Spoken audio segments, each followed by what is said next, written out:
This is somewhat of a departure from my usual landscapes that I like to do, but once I saw this photo that my sister took of her dog Bella, I felt like I just had to try watercolor of it. So here goes, watercolor of Bella in the snow. First off, I'm going to make a charcoal sketch based on the reference photograph. I like making charcoal sketches before I paint because it really familiarizes me with the tones and the shapes of the subject. I can also use it as a tool to work out the composition. In this case, I'm really trying to capture Bella, so I won't be changing the composition much.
With the charcoal sketch complete, now I can sketch in the major shapes onto the watercolor paper.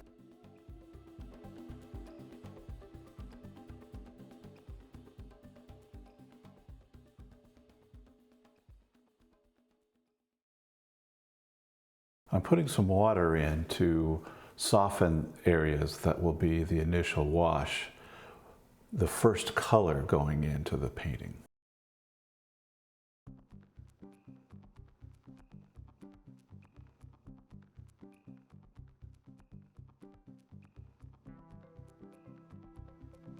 I'm adding some cadmium yellow to this puddle of raw sienna to begin this process.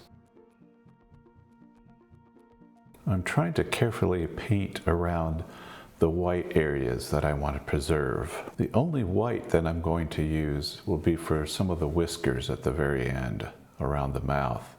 Other than that, any light areas needs to be the paper white. I've introduced some cerulean blue to add some coolness to the face, up around the upper parts of the ears and around the eyes as well. The brush I'm using here is a Da Vinci Casaneo No. 4.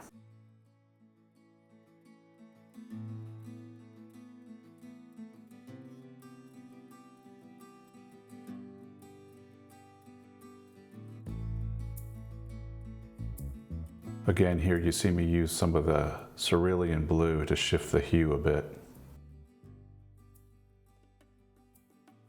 My goal here with this painting is to keep it fairly loose. In fact, certain areas are almost going to look abstract, such as the ends of the paws there. The paws are buried partially in the snow, so their detail is altered by the snow a bit. But I overall want this whole painting to be as loose as I can, at the same time preserving the identity of Bella.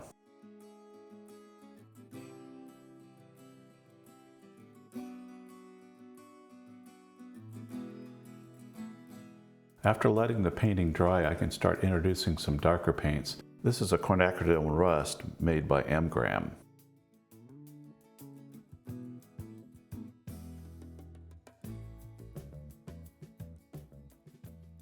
Bella's tail is one of the abstract areas. Kind of fun to paint, and if you look at it isolated, it could be really anything, almost a landscape.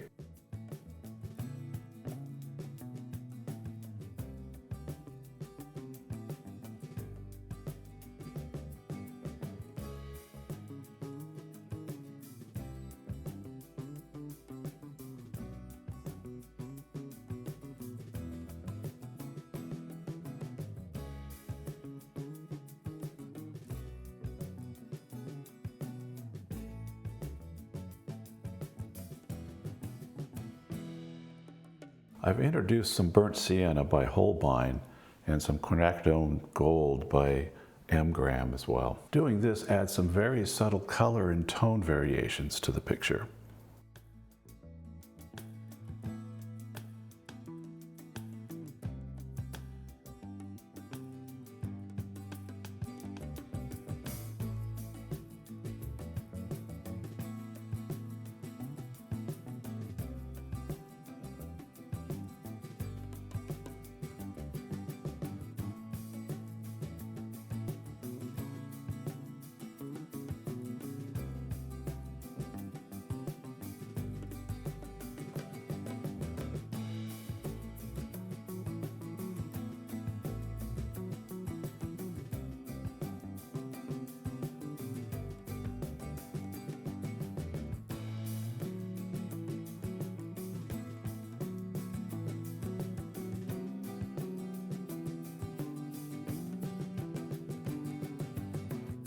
This is a bit of a tricky watercolor to paint since the picture of Bella is in snow. The light is very flat due to the snow and very little contrast. So the contrast I'm going to be creating is really around the face, the eyes and the nose, and then also ultimately a color variation or color contrast with the tennis ball that she's got in her mouth.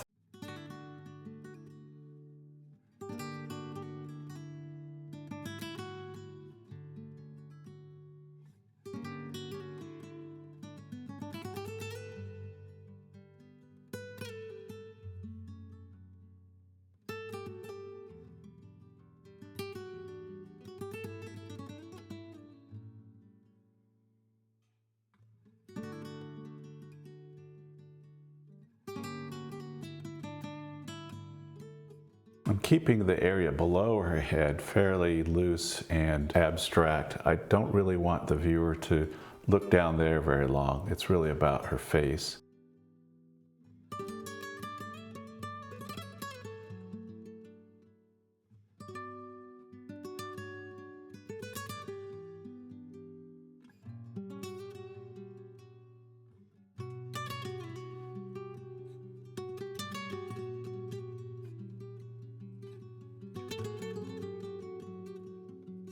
Mixing up some Ultramarine Blue and burnt sienna, I continue to add in some darker passages.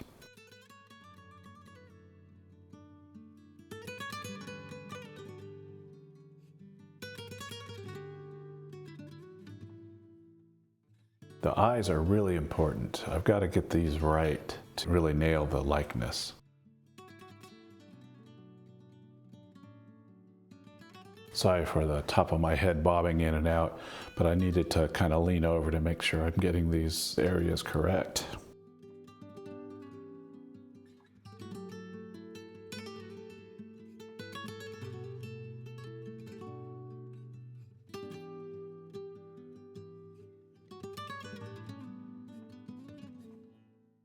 What I'm doing here is using the dark mixture of ultramarine blue and burnt sienna to surround the highlight areas. So there's certain areas around the eye that will remain paper white, and I'm using this to capture that.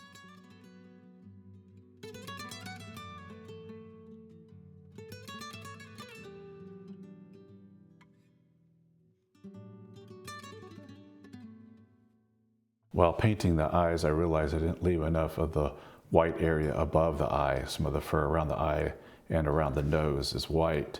So I'll have to go back in later and lift that.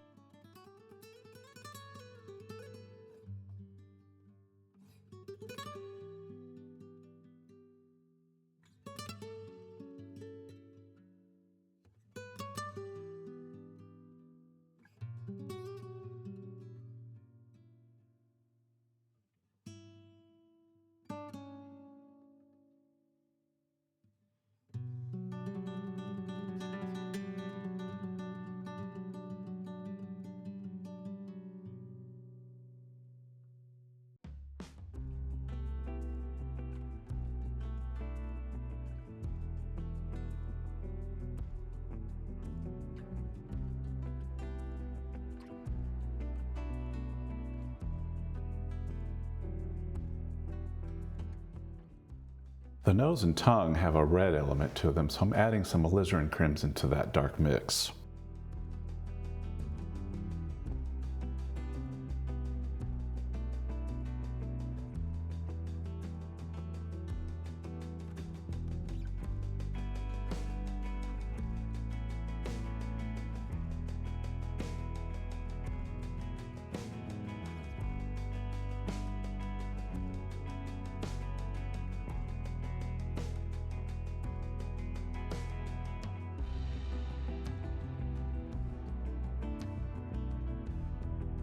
Now I'm lifting out some of the dark areas to reveal some of the lighter color underneath, creating some fur and hair strands. I'm also lifting some highlight areas above the eyes and around the ears. I'm able to do this because I use non-staining pigments.